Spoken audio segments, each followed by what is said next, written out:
It's time for another episode of the Wolff Den presented by Win Again Academy. I'm Matt Wolff, founder and CEO of Ticket Time Machine. Today we got Harry Spaight in the Wolff Den on the show. Welcome. How's it going? It's going great, Matt. Great to be in the wolf den, as they say. What's a good word? It's going to be the best hour of your day. All right. Hopefully not, but hopefully you have better. But it's going to be a fun hour. We're going to have a good time. We're going to talk about sales and podcasting and everything else. But for the people in the audience who don't know who you are, just give a quick intro and then we'll get into it. Yeah. So thanks again for having me. My name is Harry, and I help people to get better at sales based on a prior life being a missionary and bringing over servant-minded principles into corporate sales. So I learned to sell pretty well and lead sales teams. So I'm all about helping others to be better at sales today. So this is, and I don't mean this in a bad way, but why are you qualified to share and tell people how to be better at sales? There's a lot of people who are in that area, right? They're coaches, they're whatever you want to call them. I'm not doubting it. I've spoken. No, it's a good question. But why? Why should people listen to you? Well, I think the answer is due to my success in sales. So I sold millions of dollars in what they call a hyper competitive industry, which was office technology. I still dabble with it. And then based on my sales success, I was promoted to sales leadership and VP of sales for a Fortune 500 company. So we ran top sales teams and we did very well. And, so those principles that not only work in theory, they work in the real world in a super competitive industry. So I feel like I have a lot to offer. I'm a person that is not from the corner office. I would actually get out and sell. I still sell today. So I'm not about, this theory. It's like I apply it every day and I'm still selling and still helping others. So I'm very active in it and very passionate about sales. So yeah, I hope that answers your question. Yeah, no, absolutely. Is everyone who's successful in sales someone who can lead a sales team or who can lead lead a sales team as a manager, but also maybe lead a sales team and instruct and teach a sales team? No. It's sort of like Michael Jordan being a basketball coach. He just could not relate to the fact that not everyone would work as hard as he did. And so all the things that worked for Michael Jordan did not necessarily work for others on his team. So ownership was a better move for him. So in sales, to be good at it, to be good at sales leadership, you have to be able to translate what works and share that with others and then build those habits or help build habits that, not everyone can do. I think you meant Magic Johnson. Michael Jordan never coached, I don't believe. He did. He tried coaching and it just didn't work. It was a very short stint. But the did? same is true with Magic Johnson. Same is true with Larry Bird. Larry Bird did pretty well, but he had great assistants. Yeah. Then there's Isaiah Thomas, who proved he can't coach or be a GM. Right. So, yeah. So, it's that idea of being aware of what works for you. It just doesn't translate to say, do what I do. Yeah. Right. Yeah. You've got to be able to teach people and help them to see where they can grow and what the difference is and from where they are today and where they can be, and help them to take chances because most people have habits that are ingrained. And so being able to take some chances and try different things requires change.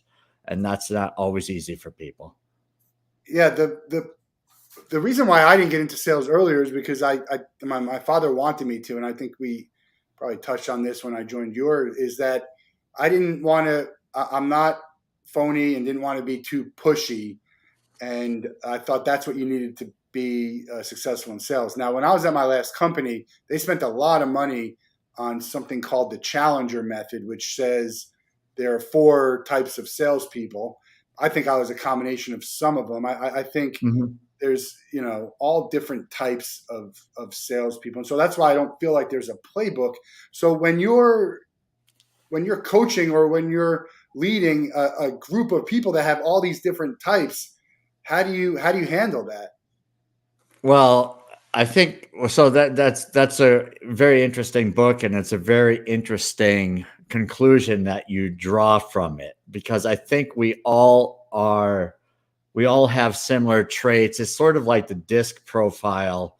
It's not like we're all or nothing.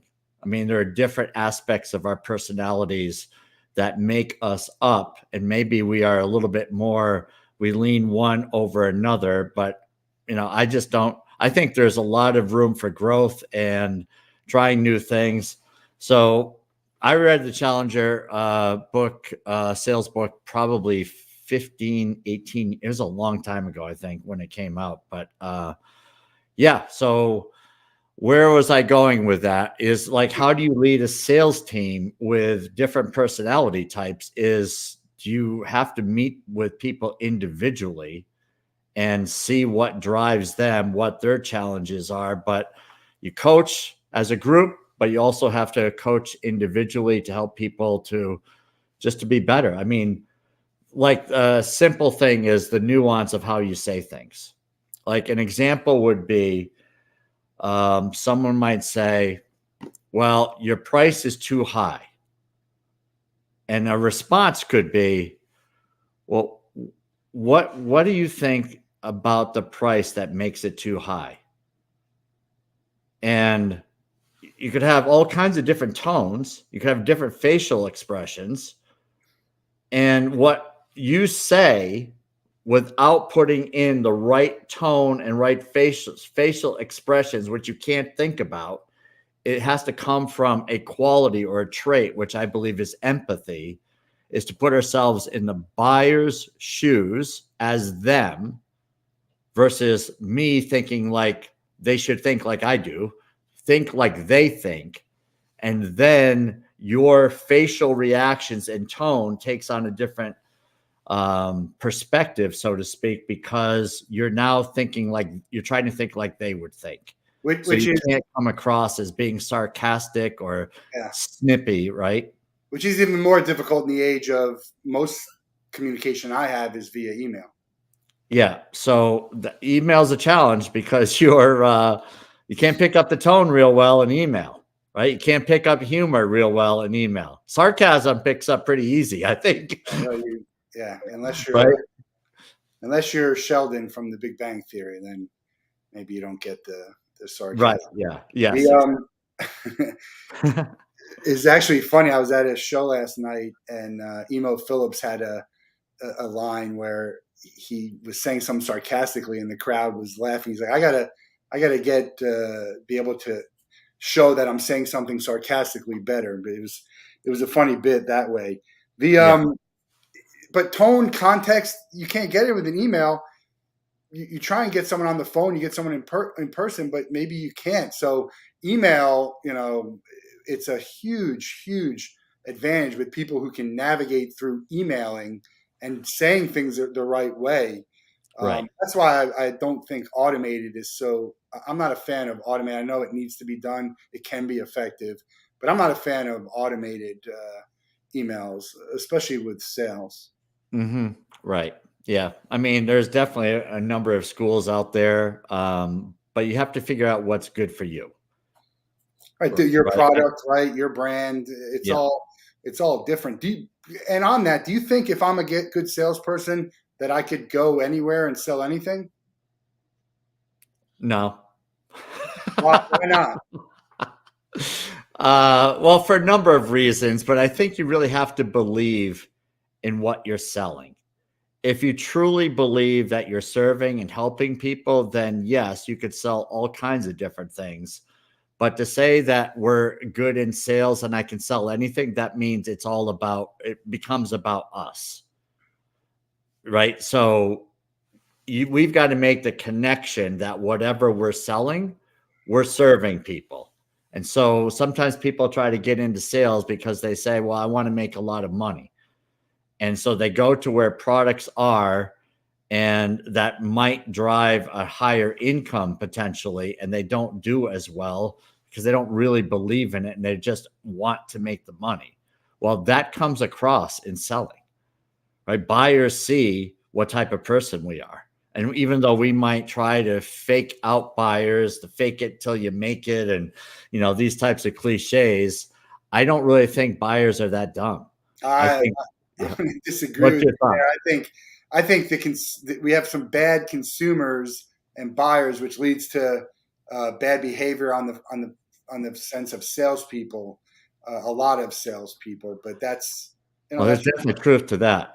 yeah. So what do you mean by that? So just so I yeah. got people who are phone. Like I've been in a sales team and supported sales team where these people were just very phony, didn't care about the customer, but they tried to make it seem like they did, and just bought their BS.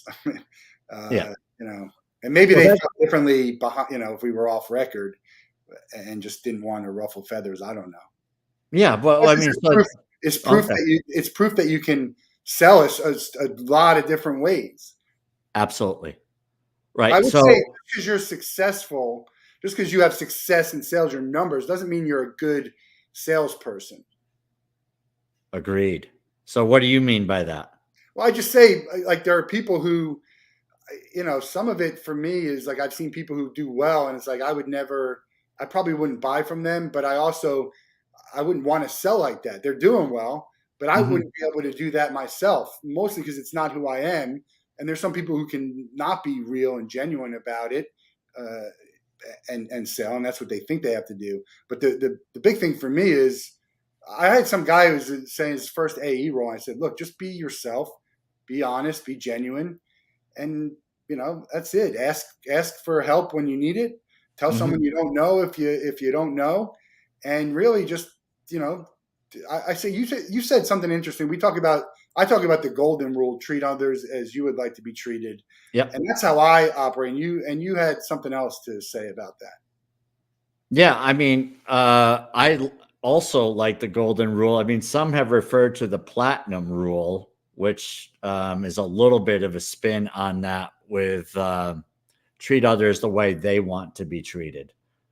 And I think Here's the that's, problem I have with that. That's a customer is always right well, scenario, right? yeah, I mean, that's a whole nother topic, right? See, these little nuances is what makes sales coaching and individual working together with as individuals a whole lot different than someone goes to a sales training, right?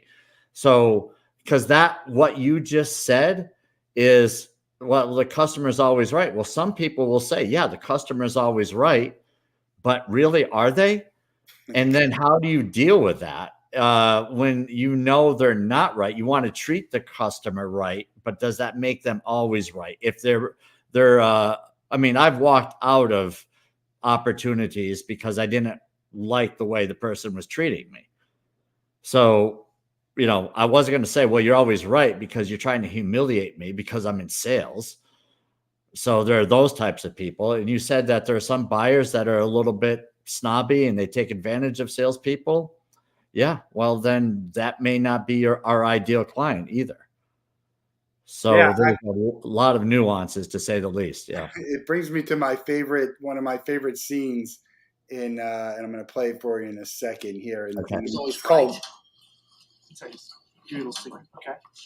Customer is always an asshole. It's from the movie Mallrats, Ben Affleck, and I don't believe that, but it's like he's saying, for me, customer service is the biggest aspect of sales. I'm a customer service person who has product service knowledge and is trying to get that to you and handle the experience. For me, that's the sales, and there is a big difference between customer service people and the sales people. But I think you need to have that customer service aspect to you. Now, what I mean by that is, don't I run into the same problem. I'm trying to get tickets from a box office that I know they can print. And Hmm. they're told, hey, we don't print them. We can't print them. We don't have it. And no matter what they say, they're just giving you this line. That's what they were told. And that's what their script is. And then you have the other side where it's just like, oh my God, I'm so sorry. I wish you did this, or they're just so apologetic. I'm like, I don't want beds. That's when I don't want necessarily bedside manner. I want a good doctor. And you can be both. It's very possible to be both. But they have this thought in their thing that we have to be like so nice and gracious in a way. To me, that's very annoying because you're not helping me out. You're just trying to make me feel better about the fact that you can't help me. And I think, you encounter that in sales a lot too. Yeah. Well, I mean, so, I think the great thing about it is that you can work with different types of people, right? So we're so vast. I mean, we're different. So you have people that are just they're kind. They don't like to say no. They want to help you. And then they're being told from above that they can't. And this is what they're supposed to say. And so, that's a challenge, right? You can't twist the arms of people that are instructed. And I've done that before, where I've gone into places where I've twisted their arm a little bit to get information, to get a name or a person. And then they say, well, how'd you get my name? And then you're kind of stuck, right? Because you don't want to throw so-and-so under a bus. And so I think, we've got to do our homework. We can't put people in a bad spot. We don't want anyone to lose their jobs because we're trying to sell something. And if they're given instructions, so the polite thing to do, I think, is when someone says, I can't do it, we can say, is that a policy? And they'll typically say, yes, it's a policy. And so then we just say, well, okay, so my opportunity is I've got to find someone else in the organization that might be able to change that policy or make that decision without this person. Well, that's a good point. There's a lot of policies that need to be changed. And then I talk about the use of the word can't versus won't or don't want to. People use the word can't so often and incorrectly. It's using the word literally. Right? Yeah. I can literally jump off a cliff this afternoon. Yeah. They use that wrong, but I think it's such. It's not even it's sales, but it's customer service. Like, again, I was at an event last night and I asked for a printed ticket. I know they have printed tickets. I see them right there, and they're like, "Oh, we only do mobile, or we can't." Why not? Like, what is it about this that you won't do that to just make my experience better? It costs them nothing. It costs them a penny, a nickel. It's interesting that the people who don't do things that just make sense to give other people a bad I was at a concert where I had a VIP ticket. I didn't know it included, but the lady's like, oh, do you have a second one? Blah, blah, blah. All she was going to do was give me a wristband for an area that I wasn't going to disrupt. If I'm a person, you have to give, I think part of the problem with salespeople is you have to give them the power to make certain decisions. Otherwise, you're just, I don't know. It's like talking to the guy at the car place who I know is going to have to go get someone else anyway. So I'm like, why am I talking to you? Why don't we just start with the guy in the back? Right. And so why is that, do you think? Well, they don't trust the people. That's the first thing, right? So, have salespeople that you can trust to make decisions, and management too. That goes for management as well. Yeah. The majority of managers don't have the power to do things. And then just things that you would think make common sense, that it just, I don't know. Common sense doesn't seem so common lately, but right. Well, that whole thing about developing people so that they can help a person and serve the person. So, that's the way it is in some industries, is that they're going to bring new people on. There's massive turnover. And so the only way they can grow the business, they feel, is take these new people, be scouts, bring someone into the dealership, switch people, right? Get that person to do the selling. And then, okay, so we're going to get a little money here, and then we're going to bring you back to the contract person. And that person is going to even be better at this portion of the sale. So they've got this system where in a consultative approach, you want your salespeople to develop so that they can be better and be consultants throughout the sales process. Yeah, I mean, they should be able to do everything. My feeling about having a closer, and I think that's terrible. I think it's a terrible experience It a is. salesperson, but you see, I remember when I was looking for sales jobs, or when I was actually doing recruitment advertising, like these things would make me cringe, and I'd Right. have conversations, or even like, I'm not, I don't want to talk to you. Yeah, exactly. I mean, I've been in those situations when I first got into sales leadership. Some people thought I was the closer. I said, I'm not that guy. I said, I will coach you, but I'm not calling to close a deal. No. I mean, I'll call and ask a question. I'll call and see how things are looking, but I don't have anything magical that's going to quote unquote be the closer. I'm just not that I'll person. close the deal. I'll make the call and send the email. It's called just doing my job and part of my sales process. Yeah, and asking for the order, right? But I mean, you want your team to develop those skills so that you can get more done, grow the business faster if that's your goal, which it typically is, where you don't have to be the closer on it. I mean, I've watched sales managers run around and close every deal. And it's like, how are your people developing? Don't. Right? Yeah. They don't. Yeah. How about this one? Don't give a price until you've shown value. Oh my goodness. Yeah. So how much? Yeah. I mean, I know people who will only do a proposal if they know they're getting the business. And there are other people that will do a proposal without even knowing what the person is going to use their product for. That can call and say, I need this, to try to ask a few questions and fire off numbers. And you just become you might as well have the business online, do your pricing online, if that's all your salespeople are providing. But yeah, I agree with that.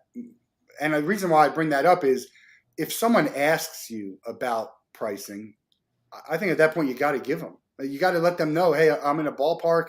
I got to have an idea. Otherwise, you trying to tell me, well, we don't do this, or we don't do, or I was, supporting people on phone, and like, well, let me go. I think I might have said, let me go to my pricing analyst. I'm like, you've quoted this a million times. You know how much it costs. Just tell them how much it costs. They're asking. And if you avoid it or deny it, you've lost a little bit, I think, of trust from the buyer. So I don't agree that you should just start throwing costs at it. I agree with you. If we're just putting a catalog on there, just put it online and let them go. But I think if someone's asking, they're adamant about it, I think trying to avoid it is a bad move. Yeah. Well, I totally agree.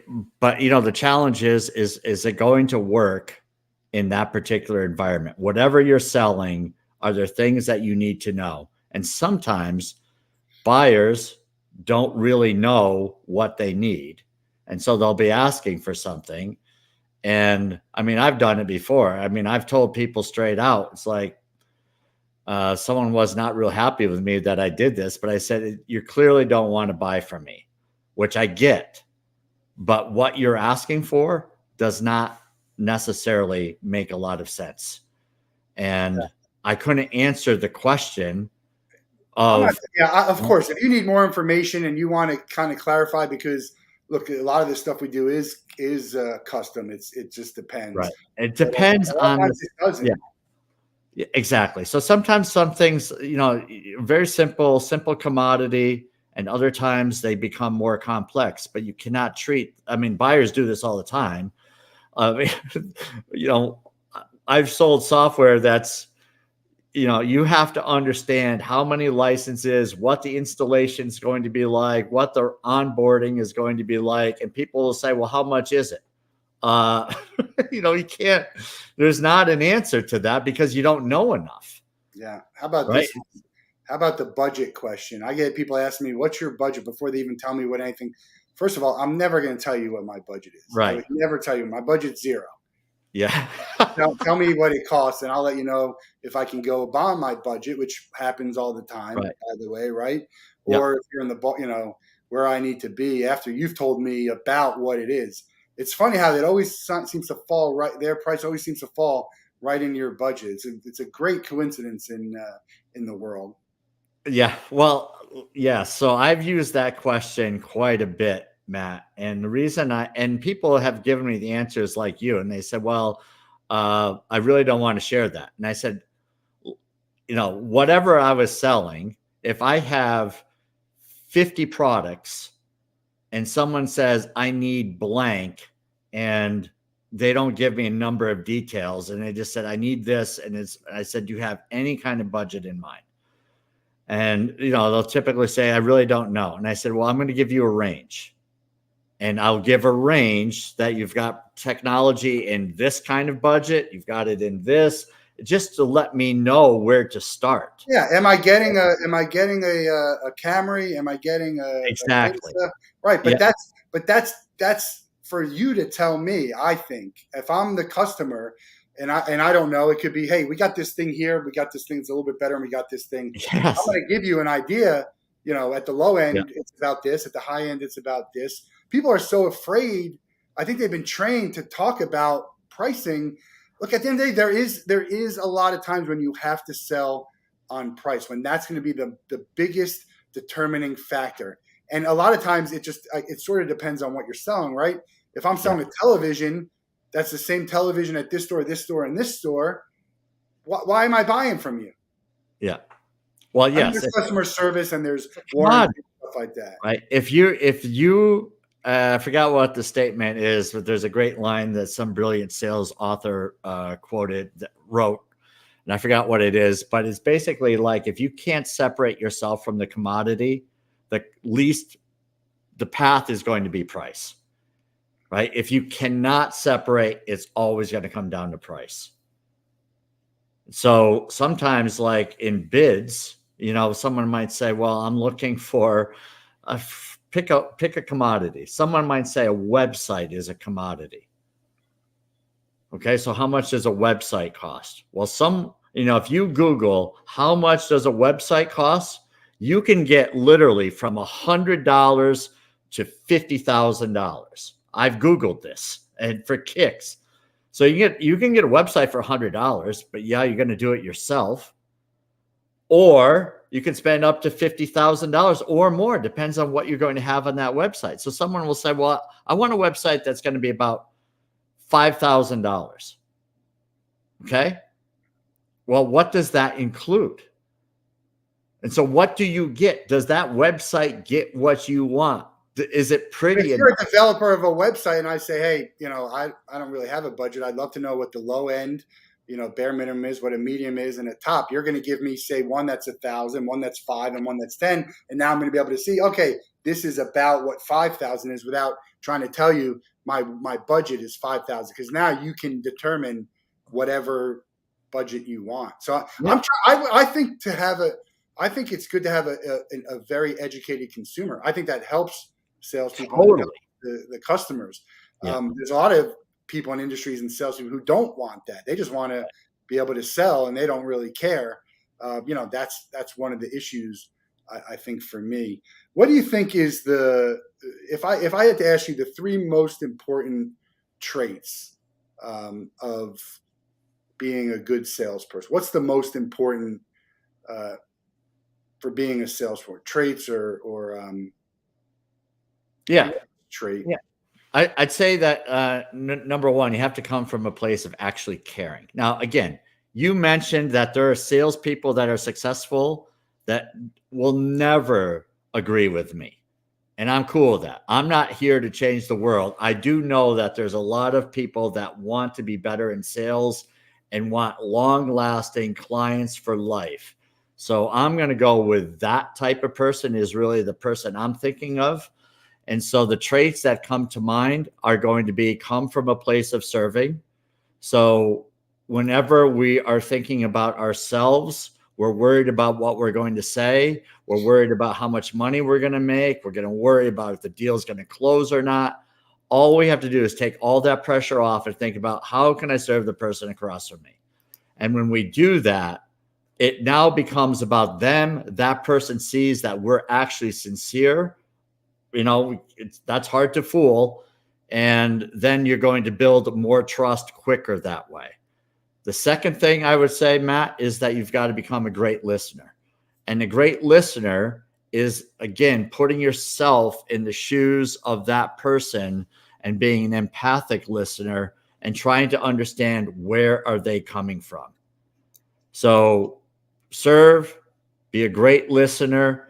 And I think a simple thing for many where they drop the ball. I mean, there's so many things that I could add to the third one, but I'm going to say ask for the business.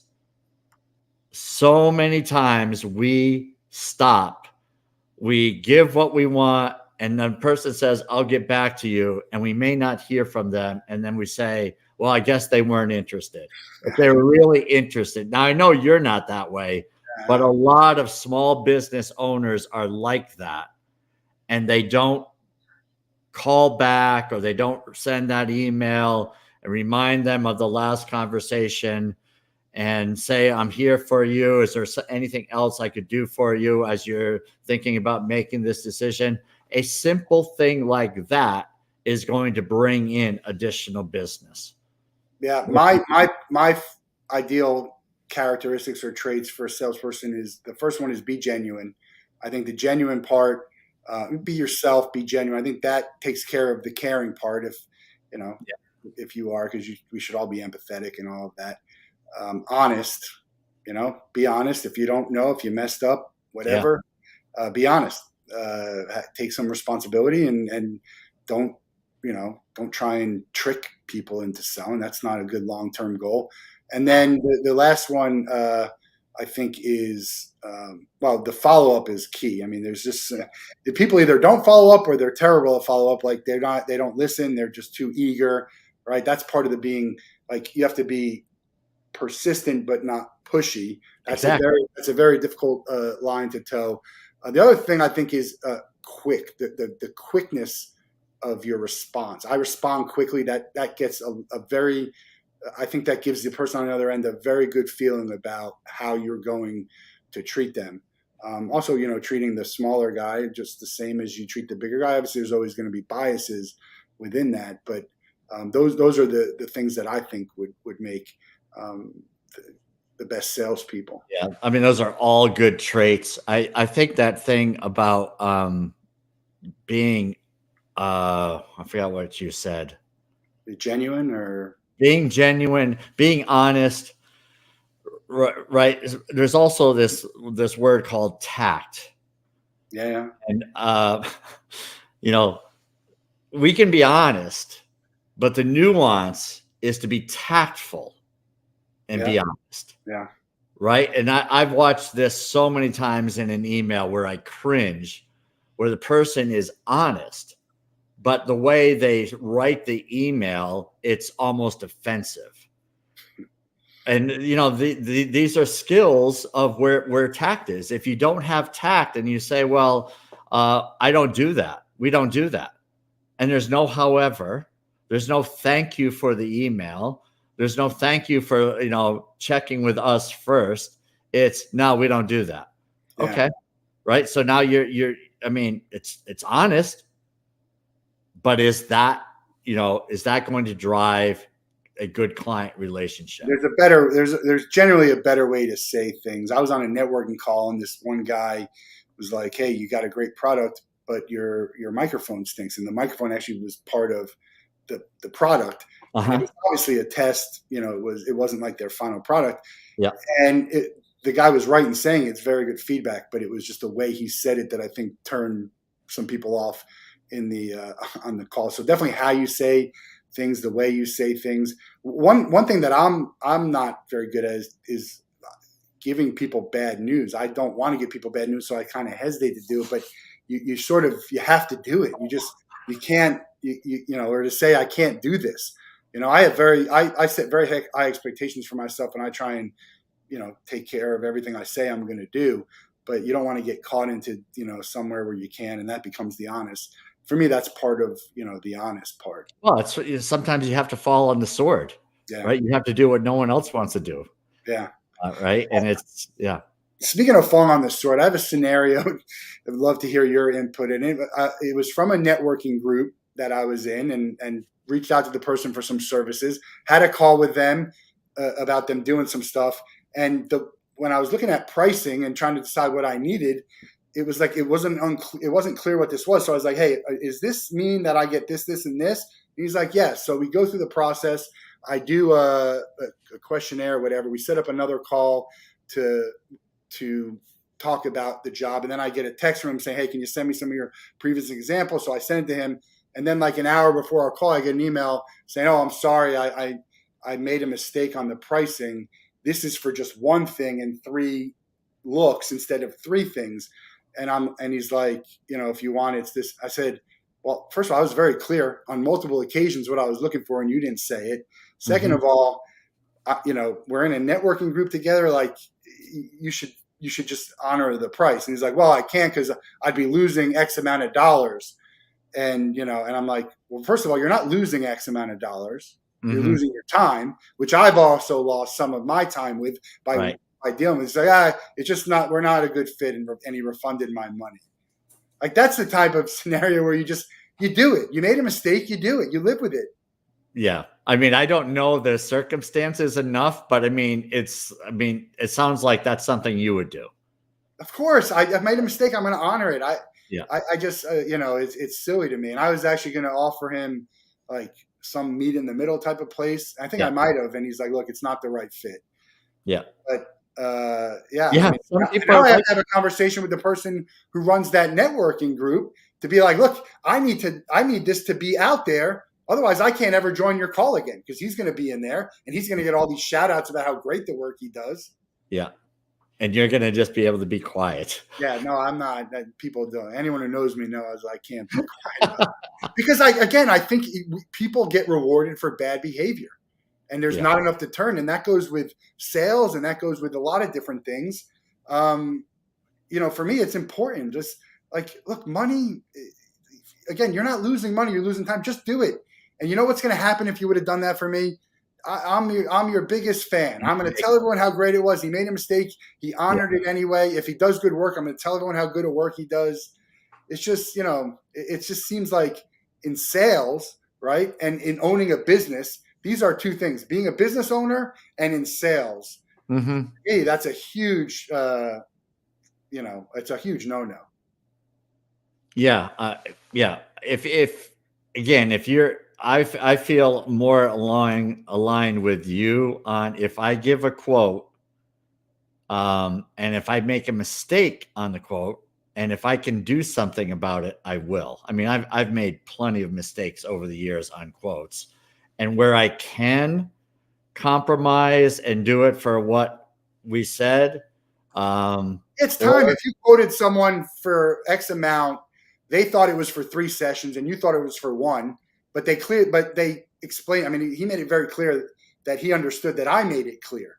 Yeah. And it should have been like, all right, I'm going to give you 3 sessions. That happened too. I had another one where a guy said it was X amount of dollars and he honored it, even though it wasn't a good deal for him. But that's what he said. That's what he told someone. Yeah. It's like, don't offer something if you're not going to do it. That's a big thing in just life. Like, don't say you're going to do something if you don't want to do it. Don't offer it. There's a lot of, but it's all about, for me, is that a sales thing? I guess it's a sales thing. It's also a business owner thing. And I think it's just a human being kind of thing. And he says, well, I give all the time. And it's like, I give all the time and it's, we're just not the right fit. What does that mean? We're not the right fit because I'm holding you accountable for what you said, I guess. Well, you're not. I don't think we're going to change the world, Matt. That's what everyone tells me. What can we do individually, right? You're going to come across all kinds of businesses that are going to do things in ways that you just don't approve of. Yeah. But we get to make the choice of how our business is going to be. I agree with that. I also think it's important I don't know. I don't want to use the word call out, but to bring attention to bad behavior. Yeah, but people don't understand. Right. And again, if there's no consequence for it, I think it's going to bring us to the next part that I want to talk about. But I think it's okay. The problem is that I'm probably going to look like the bad guy if you push it too hard. You don't mind confrontation. I don't. I think we need confrontation. I think that's the way shit gets done and change gets made. But a lot of people don't like confrontation. I get it. Right. So you just have to choose your battles. And No, I mean, I I'm not here to change you, no. right? But I look at what can I do, because I'm not going to change the world. And as I got older, I realized that the only person I can change is the guy, Yeah. right? That I see in the mirror. And even that is hard to do. And that's hard, but it's still, I have a better shot at that than trying to change someone else. Yeah, I don't know. I feel I agree with that, but I also feel like it's worth trying to make the world a better place, to make people better. I think Right. I think it's a helpful lesson for him and his business moving forward. That's Yeah. my opinion. Right. Okay. So that's a topic we could go on, and I would just ask: is that person coachable? Are you trying? Is someone like you? And I don't know how coachable I am too. That might be Yeah. So when you're confronting a person and where they're obviously not ready to take the message becomes more of an argument than it does Yeah. trying to help the person. Well, yeah. But there are times where you can wait until things are soften up a little bit, and the frustration goes away, and you say, a few weeks ago when you and I had this conversation, it frustrated me with what we spoke about first, and then what it came back to, and I just thought you could do things a little bit differently. That's all. Yeah. And just see what they say. But in the moment, it gets it can get very heated, and then frustrations build up. And, I get that. I Yeah. agree with that. I think ghosting is such a big problem in sales. I don't take silence for a no. I don't think any good salesperson should take silence for a no. You obviously have to be, again, toeing the line between being persistent and and pushy. How do you handle that? just be extremely patient. Hmm. So I know people get frustrated with this, and I'll see an email go across my screen sometimes. It will just say, they'll copy me in and say, where do we stand? Okay. So the person is obviously ghosting, and now we're just desperate, and we send an email that's got 3 or 4 words. And it's just, we're out of touch of what could be going on with that person. And I don't know if this has ever happened to you, but it's happened to me and the sales reps, where someone's died in the family, kids got sick, other tragedies are going on, and we're just sending, emails about where do we stand, which is completely out of sync with what the person is going through. So I agree with that, but ideally that person, if that's not the right way to do it, they're going to eventually revisit the question, and you're going to be X amount, whatever that time is. I mean, I was in sales when my father passed away. The thing about it is that eventually it's an excuse for that moment, right? But if they're following up afterwards, then what? Yeah. I mean, then what's the question? What am I missing? You just I'm going to follow up. I wouldn't send a where do we stand, but I could be like, hey, even just a message, hey, I'm going through some personal stuff, just a reply. Yeah. Again, we're not talking about the one-offs where someone's reaching out to you and they're just throwing darts at a board. You're talking about someone you have a proposal with, someone you've already talked to. There might be a timeline for them. I get ghosted from customers of mine who then show up and it's a tough thing to deal with. And I don't know that there's a right way. I think just, being patient is good. Maybe trying to figure out when the best time or how the best way to engage with them. I try and send something funny. I'll send a funny meme or a GIF one time to try and get in. And sometimes that works and sometimes it doesn't. And, sometimes exactly. Who knows? It's just, there's no magic pill to get people to respond. No magic pill. I'm just suggesting that you do things like that. You have to spread them out. Yeah. I mean, I'll spread it out to, depends on what the sales cycle is and where we are in the process and what people say. But a month might go by between communication. Once I see that after, I'll try the following week. Once I see weekly's not getting it done, then I might go a couple of weeks. Then I might go a month. But I've had people say, we're going to go ahead with this. And 6 months later, literally, is when we're getting the agreement. Yeah. But they asked for the agreement 6 months earlier. Yeah. So, Your timeline is none of their concern. none. Yeah. Exactly. Your budget, your Yeah. incentives, your quota, your goal, whatever. It's like people sell that way. It's interesting. Right. Which So is what I want to talk about too. But yeah. Okay. What's that? well, I want to talk about this for me, and I found this in sales, and I think the biggest problem in sales is that the salesperson isn't incentivized properly, which gets two things. One, it gets them not to sell as good as they probably can, and the second thing it does is it gets them to be unhappy at their job and looking elsewhere, which is going to get them selling worse. One foot out the door. Yeah. Well, comp plans have a lot to do with the success of the sales organization. Yeah. You have a crappy comp plan, people are going to go where they can find a better one. So they might mentally check out. I've seen that where new comp plans require change. And some companies roll out a new comp plan or tweak them every year.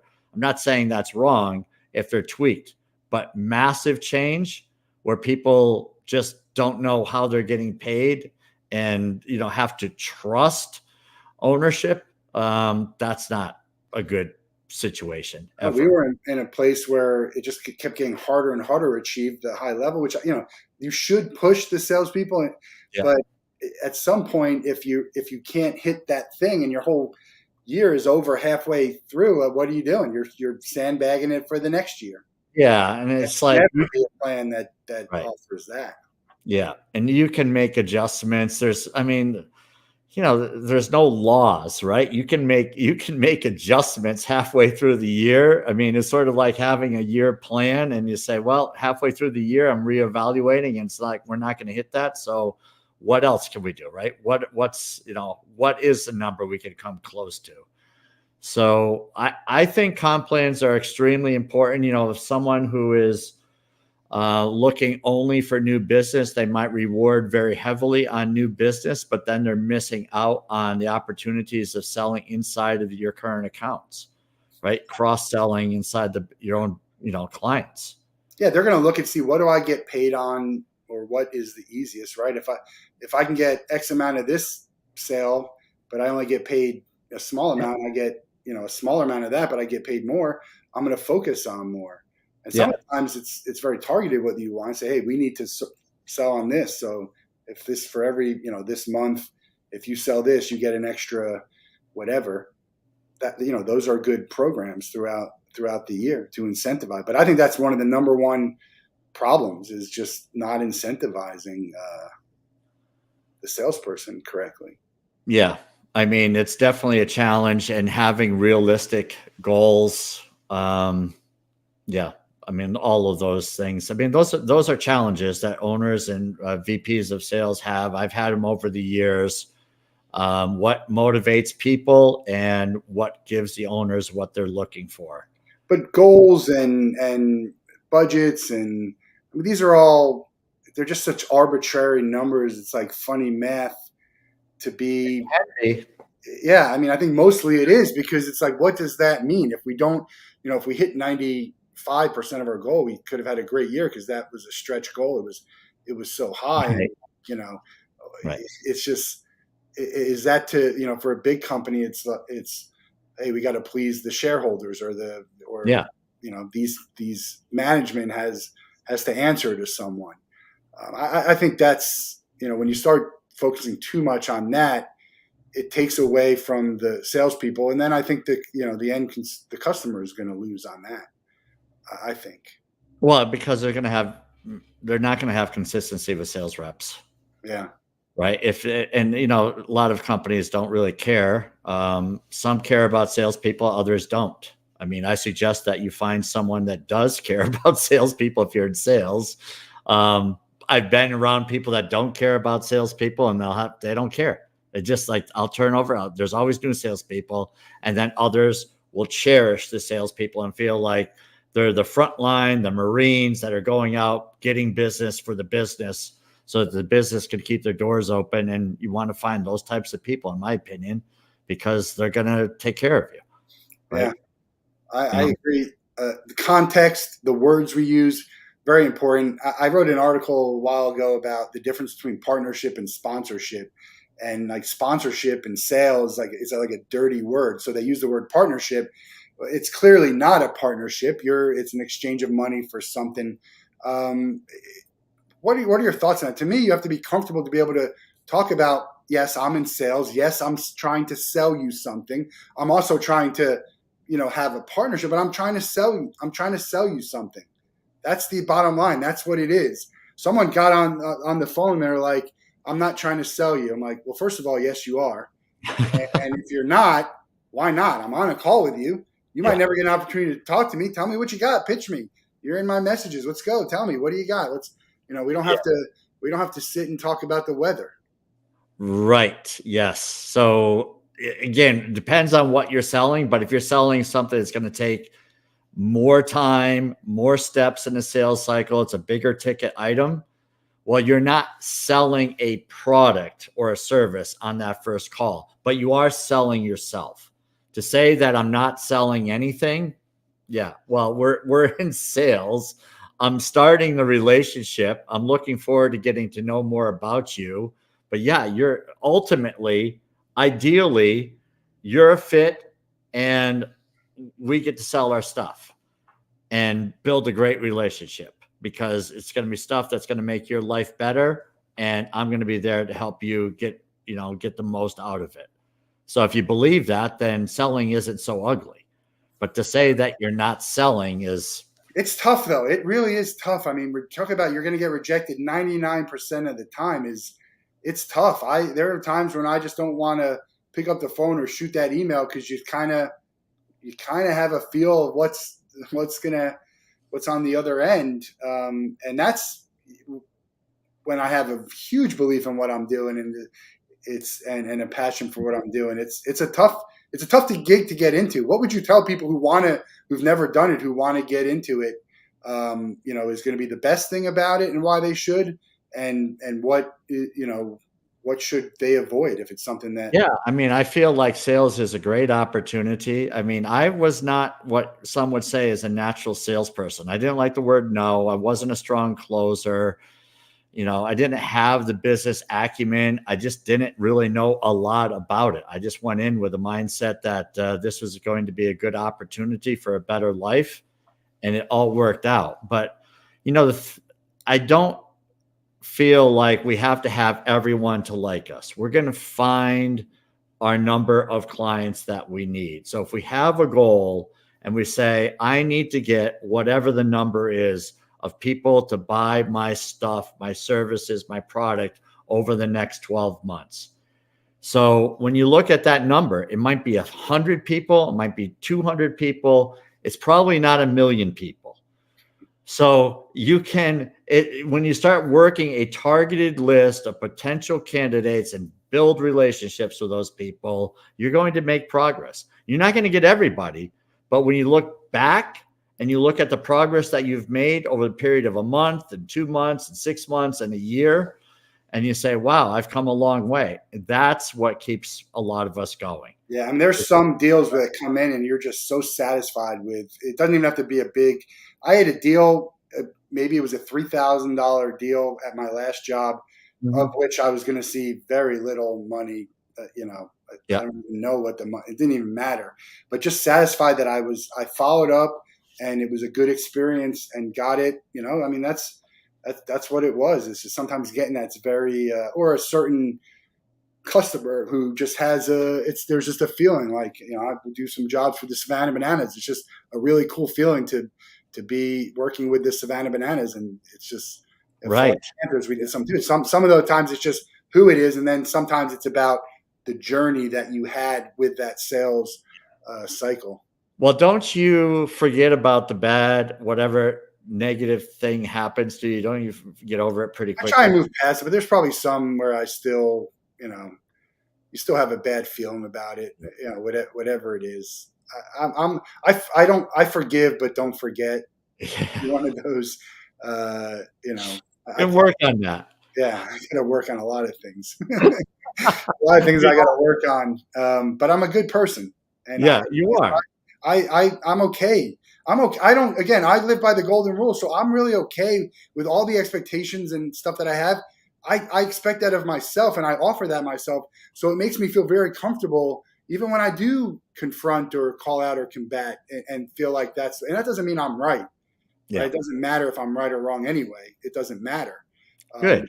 But it's just, I don't know. That's how I operate. So I feel comfortable with it. But that's being very comfortable with who you're looking at, right? Being comfortable in your own skin.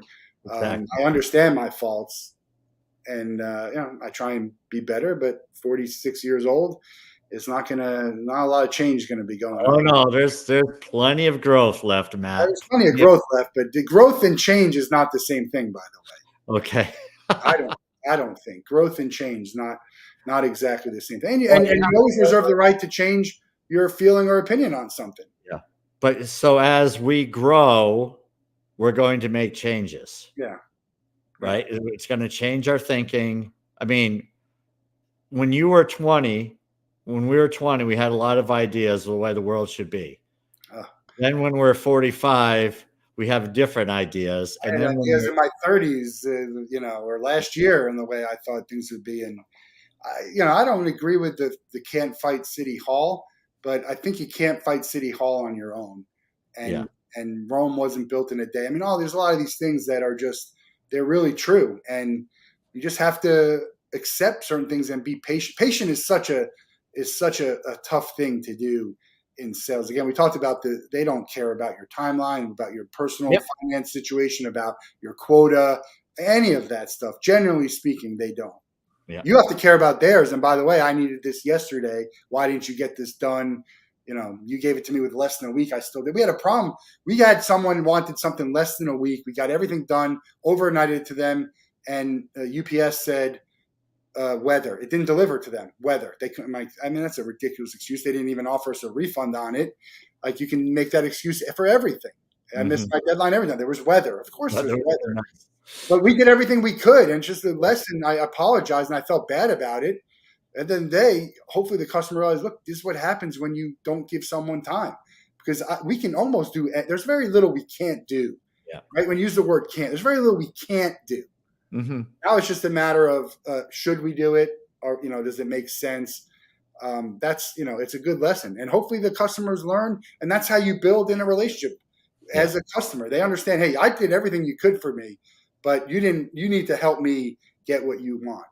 Yep, and that's where it becomes a relationship. They're a customer, but they're also I wouldn't say they're a partner. It's a relationship, and it becomes a strong relationship when you can, first of all, do what you say you're going to do, and then help someone out in a bind that others probably wouldn't bother, even if they can do it.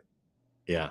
Well, so when you think about what you asked for the other person, and, where they quoted you something and they didn't, honor the quote, you are going to do that, right? You're going to do whatever you can, right? And, that's just the way you are, which is. I'm working on a job right now. I'm going to make no money because I kind of knew what they wanted was going to cost me more money to make, but I was like, you know what? I know price is an issue for them. I'm just going to do it this time. And next time I'm going to give them the accurate quote, and I'll tell them, if you want it this way, it's more. If you want it the other way, we can figure out a way to make it this way. But that's it. I'm looking for long-term customers, always. And see if you can get something in return. Maybe you get a video testimonial or something that helps you grow your business too. So you can always do that. You can always exchange, what your ideal price is if you get something, ask for something in return. Yeah. I think there's things you do that just because it's something you should do because it's the right thing. And then things you do because someone asked you to do. Yeah. I don't know. I think sales, it's interesting about how in sales and how different people are and can sell and even the same product, the same service, and do it and do well, be successful, get a lot of sales, but how differently they approach it. And so, I think it's good. And someone like you who can see that and when you're talking to them, understand that, not come into the room and say, hey, this is how you're supposed to sell. Right. Right. Because there's a lot of that. Yeah. Yeah. Well, that's the idea of being a consultant,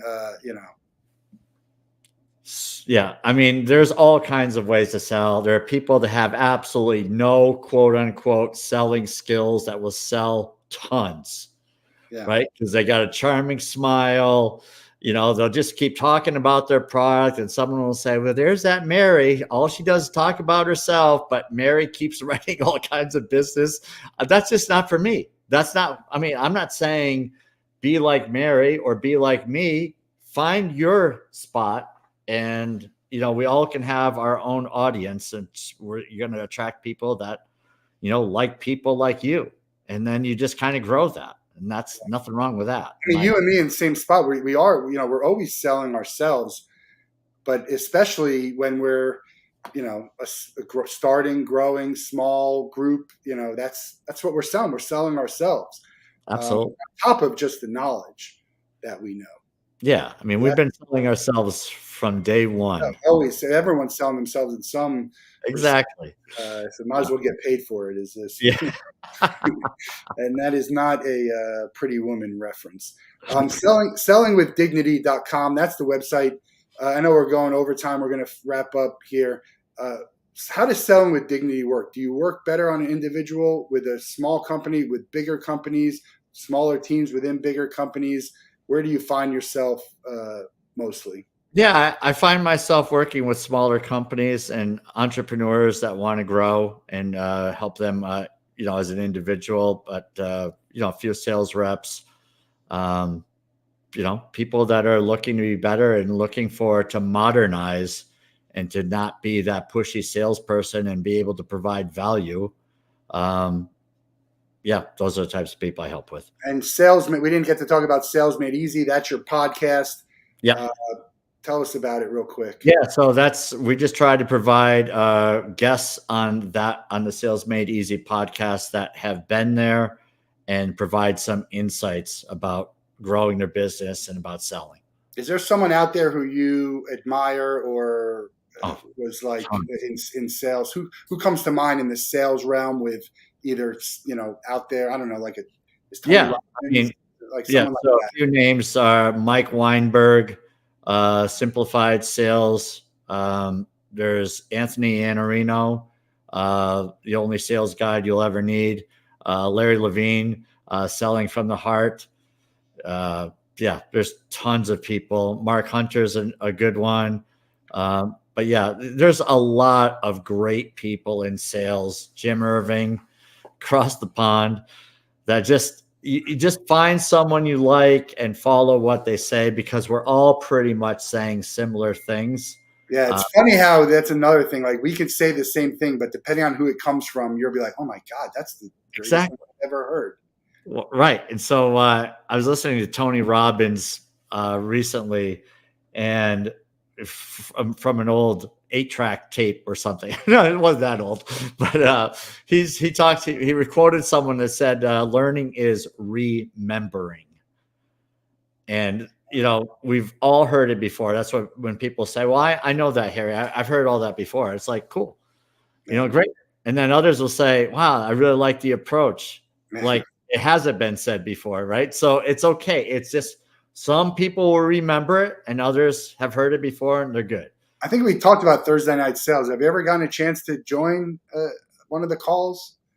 Amy, Scott Leese and Amy Volas. I'm going to send you the information. It's a very good sales community. They have very good, they're kind of like me. They're very opinionated and, but it's a great sales community, and you just join and listen, ask a question.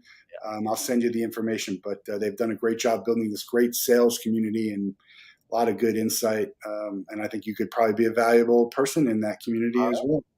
Sounds good. We're going to let you out of the Wolff Den with the same question we let everybody out with. You got 24 hours, a day to spend with anyone in the world. They have to be alive. You can't be related to them. Who would you choose and what would you do? Oh my goodness. Anyone in the world, and they have to be alive. And you can't be related to them. Oh, jeez. I'm thinking of I'm thinking, my mind is going to sports, and it really shouldn't. I'm probably going to go with Tony Robbins. Yeah, he's been coached before. Be a great guy. Tony Robbins is one of those guys who just seems phony to me, He just does. He comes across as phony. I would love to have a conversation to see, because from what I hear, he's not. But I think it's his it could be just his delivery. I don't know. It just Very seems like it's phony to me. That's it. Yeah. Hey, I thought you were asking me the question. You're answering it, man. No, you said Tony Robbins is great. He'd be a great choice. I'd love to spend it. That would be a great conversation. I'd love to find out how he went from where he was, which was abject poverty, not having any stability in his family, and then he became this, superstar, brilliant guy, motivator. But I think the answer is that he read tons of books in a very short time so that he could exponentially grow. And the things that he's done over the years is just incredible. So I might have reached out to him already to see if he would come on the show. And obviously he gets, money. We don't pay to bring people on here. Yeah. But it'd be interesting to have that conversation. But I think he makes the conversation. I mean, he's written enough books that the answers are out there. Yeah. Right. So, but still, I'd like to, he can say, Harry, just read one of my books or listen to one of my speeches and you'll find all this. But he was coached by Jim Rohn, which I'm a huge fan of. And the fact that he keeps growing. It's not like he has stopped. And so that's great crazy for us today. Crazy, because I remember how big he was when this has got to be 25 years ago. Exactly. And he's just as big and popular as ever. And I'm wondering, what is he offering now that would be interesting to know. What is he really offering now that he did that's much better than what he offered then? Some people can have the same stuff and it resonates and it almost never has to change too much. It's just tweak it a little bit. So we hope, we'll try and get Tony. If we have enough influence or power, we can make anything happen. He has been chosen before, so it's a great choice. Appreciate your time. Always a good conversation in sales. Looking forward to seeing you at one of these events. Check out Selling with Dignity. Check out Sales Made Easy podcast. I have a episode coming sometime, or is it out? I think next week or the week after, pretty soon. We'll share that when it comes out, and let him know how he can help you or your company sell easier. There you go. Thank you, Matt. It's been a pleasure. Some great guests next week. So have a great weekend. Do something good. Be nice. Be kind. And we'll talk to you soon.